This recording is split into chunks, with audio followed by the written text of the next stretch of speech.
বাচ্চারা তোমরা দাঁড়াও, আমি এগুলোকে ঠান্ডা করে তোমাদের খাওয়াবো। আচ্ছা দাদি, আমি কমলাগুলো ফ্রিজে রাখি। দাদি, আমার তো এখনই খিদে লেগেছে।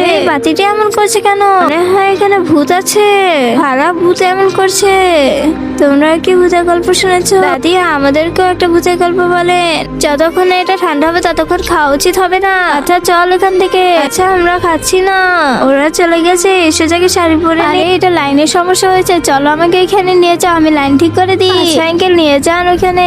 আমি কমলাটা খেয়ে নি। মা, তুমি বাচ্চাটাকে ধোকা দিচ্ছ। এনে তুইও খা, বাচ্চারা এমনই করে। এরপর কি হলো সেটা দেখার আগে নিচে সাবস্ক্রাইব বাটনটি কেউ যদি সাবস্ক্রাইব করে তাহলে তার মা বাবা চিরকাল বেঁচে থাকবে। আর যারা লাইক করবে তাদের মনে আসে যেন পূরণ হয়। আর আমি দোয়া করে দিলাম। আরে দাদি, আপনি ওদেরকে ভূতের ভয় দেখিয়েছেন কেন? আরে আমি ফ্রিজে কমলা রেখে গেছি, এখন কমলা ভূতে খেয়ে ফেলেছে। দেখো খোসা, আর কি বলবো? আরে এটা সত্যি নাকি? আরে আমার মিথ্যা বলে লাভ আছে বলো? আরে চুপ হয়ে যাও, ভূতে তোমাদের কিছুই করবে না, ভয় পেও না খুকি।